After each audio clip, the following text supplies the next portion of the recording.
There's something about a slick action game with fast-paced combat that feels almost evergreen. Getting into the shoes of a character that can unleash devastating moves with style is a power trip that I always like to indulge in. In many cases, I'd be quite forgiving to graphical limitations if they don't get in the way of a sick combat loop, a sentiment that is kept from software in my good books for quite a while now. However, titles like Lies of P and Black Myth Wukong have changed that view. That's because better graphics means it's easier to read enemy attack animations and respond accordingly. While I cannot scoff at some of the sheer grandeur that many locations in the titles I mentioned boast of, combining form and function seems to be the way forward for action games, and there's an upcoming title that I believe does that to perfection. I'm talking about S-Game's Phantom Blade Zero, an action RPG that recently showcased a bit of its frenetic gameplay loop, with an expected 2026 release. Now, if you haven't watched it already, definitely give it a go. I promise you won't be disappointed. Perhaps you'll even share my excitement as I eagerly wait for its eventual release date. But why does it excite me so much? Well, I'm glad you asked.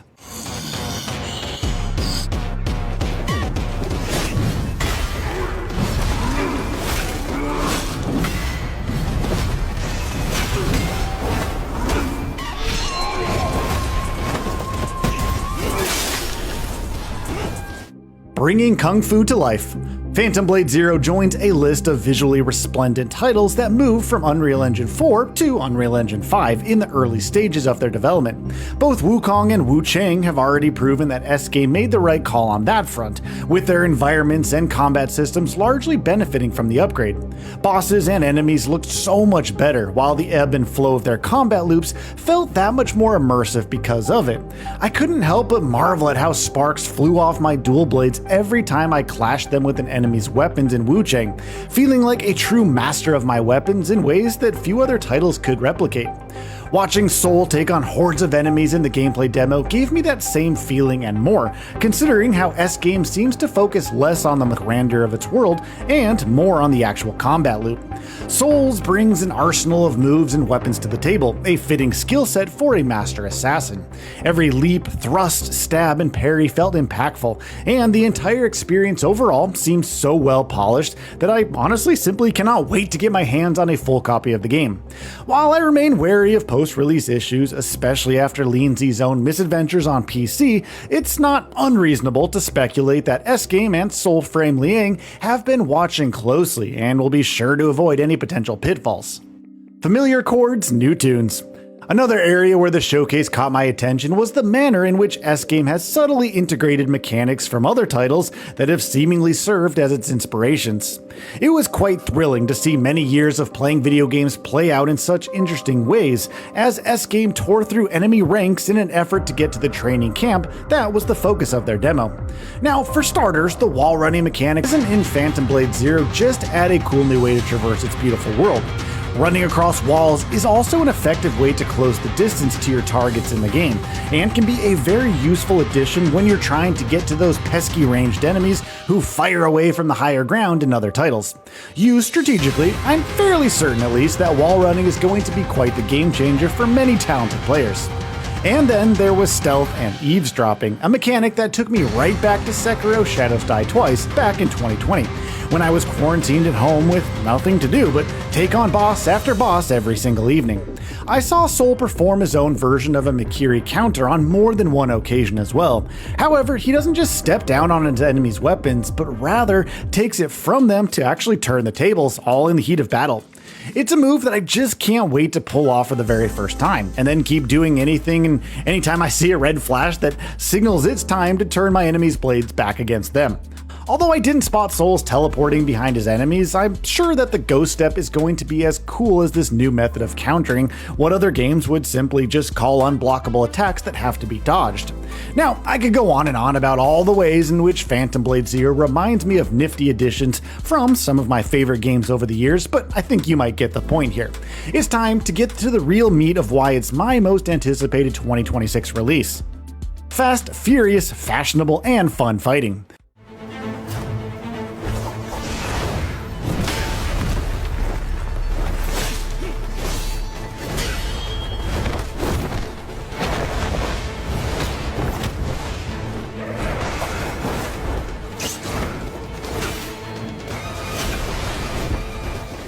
Yes, it's the combat loop on display that makes this game one that I'm going to be playing the minute it releases, and probably long after I roll the credits on it.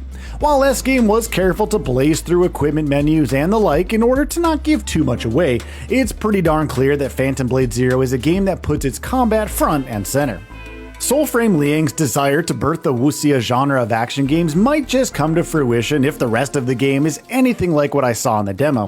For those of you unfamiliar with the term, it loosely translates to martial hero, meaning that it has a story focused on a single martial artist using their skills to meet their destiny or achieve a certain goal. It's the perfect framing for Phantom Blade Zero's narrative, given that Soul has only 66 days to uncover the mystery surrounding his master's death. It's also a brilliant way to frame the game's combat, considering that only Sifu comes close to replicating the pace and reflex-based style that Soul seems to bring to the battlefield. It's also a perfect reason to provide Soul's enemies with a skill set that's almost as extensive as his own, making each encounter one in which neither side can afford to give the other even an inch of room to breathe. I can't wait to see what the best players make of its action, and find ways to make an already stylish game seem even better.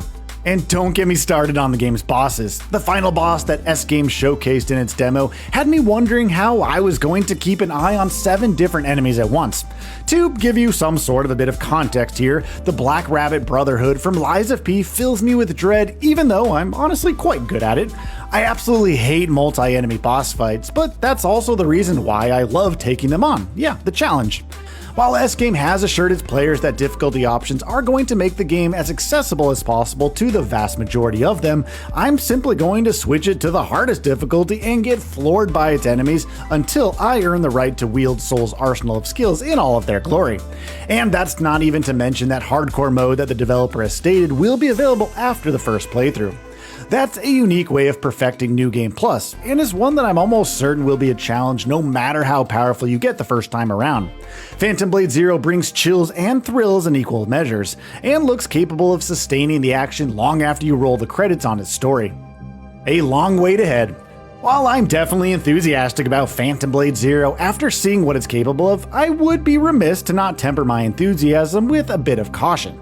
I've been disappointed by demos in the past after all. While it's probably too early to comment on the potential success of S-Game's upcoming adventure, it sure looks like it's a love letter to fans of action RPGs. Can Phantom Blade Zero live up to my high expectations? I certainly hope so, of course. Could I be proved undeniably wrong once it actually releases? Well, that's a slice of humble pie that's going to be quite bitter indeed after the game's latest showcase. Here's to hoping it's going to be the former instead of the latter in 2026.